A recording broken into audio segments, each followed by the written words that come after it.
Di tengah kebahagiaan pasca dikaruniai putra kecilnya yang diberi nama Don Azaya Jan Verhaeghe, cobaan sedang menimpa rumah tangga Jessica Iskandar dan sang suami Vincent Verhaeghe.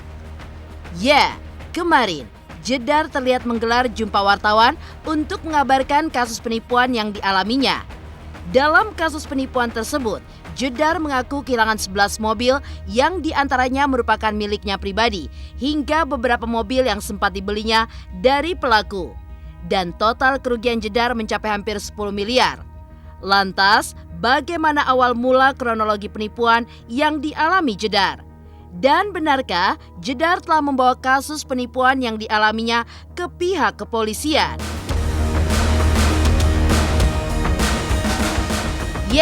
Selain kerugian 11 mobil, rupanya Jedar juga mengalami kerugian lain, yakni uang dengan nilai fantastis sebesar 30.000 US dollar. Lantas, tindakan apa yang akan diambil Jessica untuk pelaku kejahatan yang menipunya? Dan benarkah pula kejadian tersebut sempat membuat Jedar stres hingga berpengaruh kepada kesehatan buah hatinya?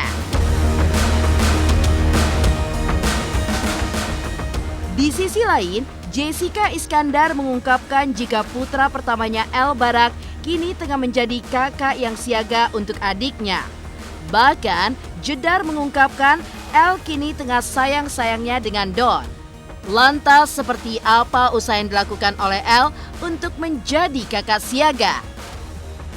Dan benarkah saking sayangnya dengan Don, El pun kerap mendaratkan ciumannya untuk sang adik?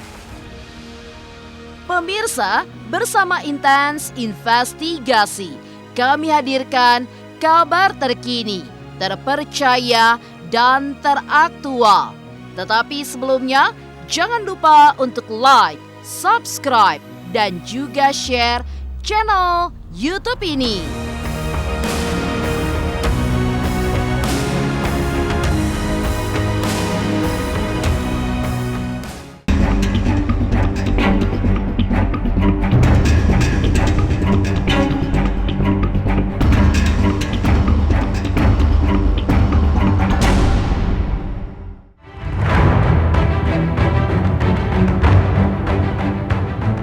Di tengah kebahagiaan rumah tangganya yang sedang berbunga-bunga pasca kehadiran putra kecilnya Don Azaya Jan Verhaeghe yang lahir 6 Mei 2022 lalu, ada saja sekelumit cobaan yang harus dialami pasangan Jessica Iskandar dan sang suami Vincent Verhaeghe. Masih di awal pernikahannya, cobaan kini mulai datang kepada pasangan yang menikah pada 22 Oktober 2021 silam. Hal ini terlihat kemarin saat Jedar menggelar jumpa wartawan untuk mengabarkan kasus dugaan penipuan yang dialaminya. Kasus dugaan penipuan tersebut mulai dialami Jedar sejak pertemuannya dengan seorang pria yang diduga merupakan bos dalam sebuah perusahaan berbasis sewa-menyewa mobil lewat sebuah aplikasi pada 2020 silam atau saat Jessica Iskandar pindah ke Bali. Lantas, bagaimana awal kronologi penipuan yang menimpa Jedar? Dan seperti apa Jessica Iskandar menjelaskan kepercayaannya dengan orang yang baru ditemuinya tersebut? Saya ditawarkan kerjasama oleh Trip ID untuk melakukan endorse mobil dengan skema saya dipinjamkan mobil Alphard milik Trip ID selama 1 minggu dengan imbalan promosi Trip ID di Instagram saya. Dengan kontak person saat itu Ibu Claudia. Ketika mobil Alphard diantar oleh Ibu Claudia, dia menyampaikan bahwa bosnya, Komisaris Trip ID Christopher Stefanus Budianto atau yang lebih dikenal dengan nama Stephen, ingin bertemu dan mengajak makan malam bersama-sama juga dengan pacarnya Ibu Tiffany. Setelah pertemuan itu, kita saling bertemu dan membicarakan kerjasama bisnis. Karena saya percaya dengan Stephen, saya memberikan BPKB serta STNK mobil saya kepada Stephen. Seiring berjalannya waktu, pada saat saya membeli mobil Mini Cooper untuk saya pakai secara pribadi, Stephen kembali menawarkan agar mobil tersebut disewakan kembali di Trip ID dengan pembagian hasil 35 juta per bulan. Dia punya perusahaan namanya Trip ID. Di perusahaannya itu udah cukup jelas postingannya dan namanya juga cukup luas. Nama Trip ID ini udah dipakai oleh pejabat dan juga aparat-aparat. Jadi apa yang dia posting itu semua jelas. Jadi itu membuat kita juga lebih yakin, oh ini bisnisnya juga jelas dan orangnya juga sudah memenuhi soal kepercayaan buat just. Untuk legalitasnya sendiri sudah tahu bahwa itu sudah jelas. Permisi? Legalitasnya Sudah jelas itu. Berarti memang tidak ada kecurigaan saat mengatasnamakan perusahaan. Iya, karena setiap mobil yang kami kerjasama itu ada kontraknya. Ya. Jadi kontraknya atas nama perusahaannya dengan pribadi saya. Ya, selain 2 mobil mewah yang dimiliki Jedar, dengan siasat serta iming-iming lain dari sang bos, Jessica pun kembali terjerat saat ditawarkan untuk membeli serta menerima gadaian beberapa mobil mewah yang disewakannya kepada perusahaan milik pelaku. Lantas, bagaimana awal mula Jedar bisa mengetahui penipuan yang dialaminya? Dan benarkah pula Jedar telah membawa kasus penipuan yang dialaminya kepada pihak kepolisian? Awal mula saya menyadari terjadi penipuan adalah ketika Stephen mengkonfirmasi bahwa transferan pembelian uang USD sudah ditransfer kepada saya. Setelah saya cek, ternyata bukti transferan tersebut tidak masuk dan saya akhirnya mengecek semua bukti transaksi yang dikirimkan selama ini oleh Stephen. Semua uang tersebut ternyata tidak pernah masuk ke rekening saya, kecuali awal-awal saat mobil Alphard dan Mini Cooper. Selebihnya Stephen mengirimi saya bukti transfer palsu termasuk pembelian USD. Selain itu, saat saya sedang di Jakarta bersama suami saya Vincent, asisten rumah tangga saya di Bali mengabarkan bahwa mobil Hummer yang ada di rumah kami yang digadaikan oleh Stephen disita oleh orang yang mengaku memiliki mobil tersebut, dan menurut pengakuan orang tersebut, mobil Hummer tidak pernah digadaikan olehnya. Selain itu, perihal mobil Mercedes-Benz yang sempat ditanyakan oleh dealer mobil tempat kami membeli mobil itu ternyata benar-benar telah dijual oleh Stephen tanpa sepengetahuan saya. Ketika saya menanyakan kepada salah satu kerabat kami bernama Mary yang juga kenal dengan Stephen, Mary bilang kalau ada indikasi penipuan sebab Stephen sudah kabur ke Singapura.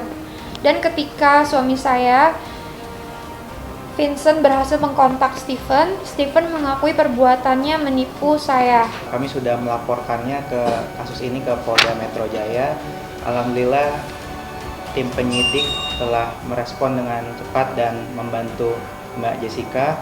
Untuk surat nomor laporan polisinya adalah STTLP-B-2947-6 Romawi /2022-SPKT Polda Metro Jaya. Saat ini Mbak Jessica dan Mas Vincent telah diperiksa dan juga saksi-saksi yang lainnya, termasuk dari dealer dari mobil Mercedes-Benz yang S-Class. Dan sekarang nanti selanjutnya akan diperiksa lagi 4 saksi berikutnya yang kemungkinan salah satunya adalah pembeli dari mobil Mercedes S-Class tersebut. Kalau mau dilihat. Orang yang nggak Bang? Kenapa? Berapa orang yang nggak Satu. Untuk sementara satu orang. Yang dilakukan berapa orang? Satu orang.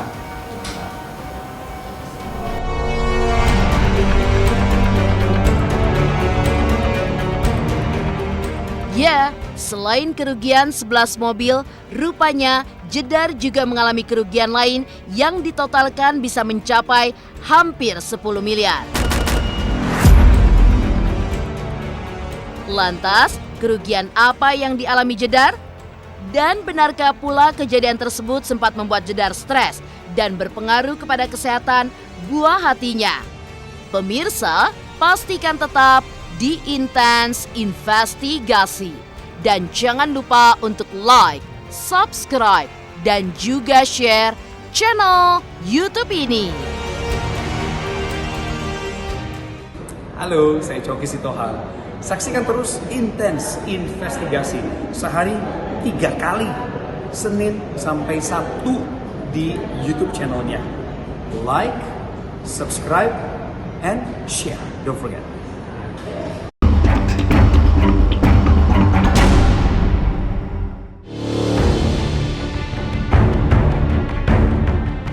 Ya, kejadian dugaan penipuan yang dialami pasangan Jessica Iskandar dengan sang suami Vincent Verhaak memang berawal pada tahun 2020 silam. Saat itu, berbagai penawaran menarik pun diberikan pelaku sehingga Jessica terkena iming-iming dari penipuan tersebut. Hingga kini, Jessica mengaku tidak mengetahui di mana mobil-mobil mewah miliknya berada, lantaran pelaku diduga sudah melarikan diri ke sebuah negara dan tidak bisa dihubunginya sampai saat ini. Jedar mengaku mengalami kerugian hampir mencapai 10 miliar, yang diantaranya 11 mobil mewah dan uang 30.000 US dollar. Terjadi kerjasama itu Dari tahun 2021. 2021, tapi ya dari situ mulai bombardir gadai mobil, beli mobil segala macam itu di 2022. Ketahuannya di bulan April kalau nggak salah.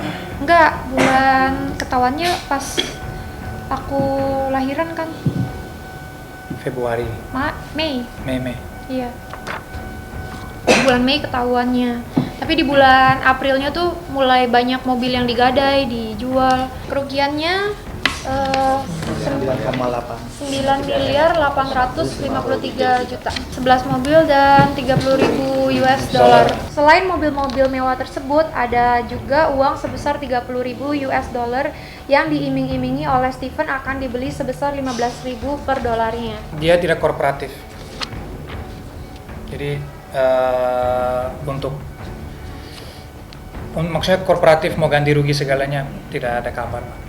Orangnya juga sedang lagi di Singapura, jadi kita tidak tahu. Saya telepon lewat WhatsApp, lalu dia angkat, tapi itu pun saya juga prosesnya mungkin ada kali 100 kali telepon dulu. Kurang tahu itu beberapa minggu yang lalu, tanggalnya saya nggak bisa dipastikan, jadi daripada saya salah ngomong, tapi yang penting saya udah hubungin dia. Pas saat saya hubungin dia, memang dia mengakui dia berada di Singapura. Ada statement apa lagi yang dia Nggak ada, dia cuma mengakui bahwa dia menipu karena dia memang udah nggak bisa bohong lagi. Dan sesudah itu ya udah gitu aja, sepolos nekatnya dia. Dan dia nggak banyak komentar. Saya pasti panik dan saya juga nanya, kita buat salah apa sampai nggak bisa begini. Tapi ya balik lagi, kita kan aku kan nggak bisa ngomong buat dia. Jadi balik lagi, Indonesia negara hukum. Jadi Vincent juga mau mengucapkan hormat dan terima kasih banyak kepada aparat kepolisian, Polda Metro Jaya dan Mabes Polri yang akan membantu kita selesaikan kasus ini secepatnya, biar Steven ini bisa secepatnya ditangkap, biar tidak ada korban lagi, ya kan? Dan balik lagi, kita korban, kami akan fight dan berjuang untuk keadilan. Di sisi lain, kasus dugaan penipuan yang dialami pasangan Jessica Iskandar dengan sang suami Vincent Verhaak tentu saja akan menyita waktu keduanya. Ya, harus berurusan dengan pihak kepolisian hingga harus bolak-balik memberikan keterangan tentu membutuhkan kondisi prima mengingat kondisi Jedar yang baru saja melahirkan putra keduanya. Lantas benarkah Jedar sempat drop saat kejadian tersebut terjadi? Dan benarkah pula Jedar dan Vincent siap untuk mengawal kasusnya di pengadilan? Awal-awal sih saya sempat demam, sempat sakit karena kan Drop. kepikiran, nangis terus. Tapi ya balik lagi, support system, lihat muka bayi. Jadi saya tetap harus jalani hidup saya kan, harus ngurus bayi baru lahir, nggak ada suster. Jadi harus fokus nyusuin juga. Jadi Kayak gini-gini ya ada masa waktunya. Awal-awal drop, Iya. dapat kabar gitu langsung lemes lah satu badan. Kita kan nggak tahu prosesnya berapa lama. Iya. Yang kita berharap aparat kepolisian Akan bergerak cepat. karena dari pihak kita dengan bukti-bukti udah cukup jelas. Iya. Dan Dan kan kita berharap pastinya jangan sampai ada korban-korban yang lain. Meninggalkan permasalahan dugaan penipuan yang dialaminya, kini El Barak pun tengah menjadi kakak siaga untuk adiknya. Lantas, seperti apa usaha yang dilakukan oleh El untuk menjadi kakak siaga? Dan benarkah saking sayangnya dengan Don, El pun kerap mendaratkan ciumannya untuk sang adik? Pemirsa Intens Investigasi, jangan lupa untuk like, subscribe, dan juga share channel YouTube ini.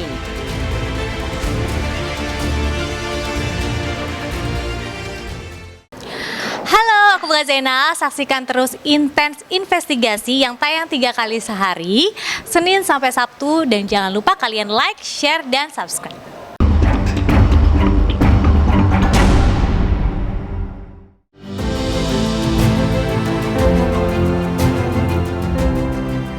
Meninggalkan permasalahan dugaan penipuan yang dialaminya, Jedar mengungkapkan tentang perkembangan putra pertamanya El Barak Alexander yang akan menginjak usia 8 tahun.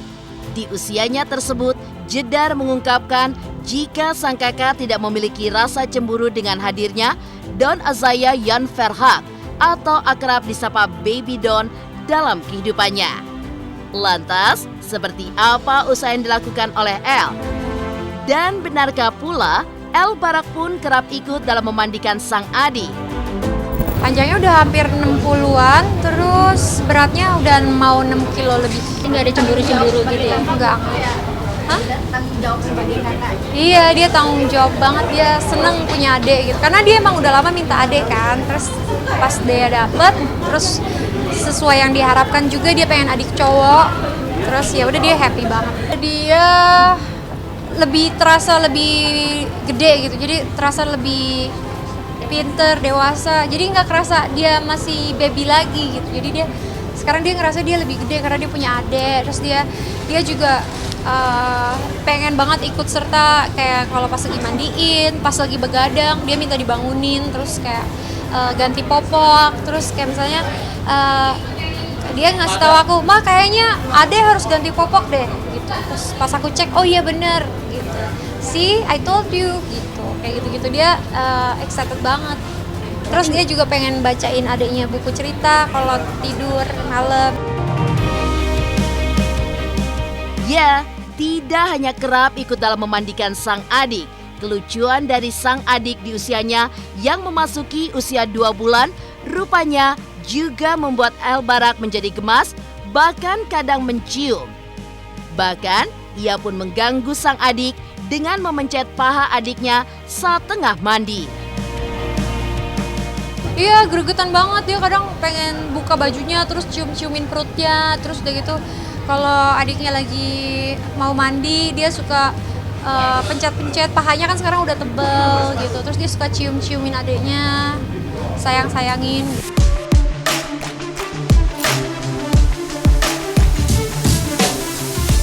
Demikian pemirsa, kabar terkini, terpercaya, dan teraktual yang kami hadirkan hari ini. Saksikan terus Intens Investigasi setiap hari Senin sampai dengan Sabtu. Tayang 3 kali sehari, yaitu pada pukul 11 siang, 3 sore, dan 7 malam hanya di YouTube channel. Dan pastikan jangan lupa untuk like, subscribe, share, dan juga komen channel Intens Investigasi.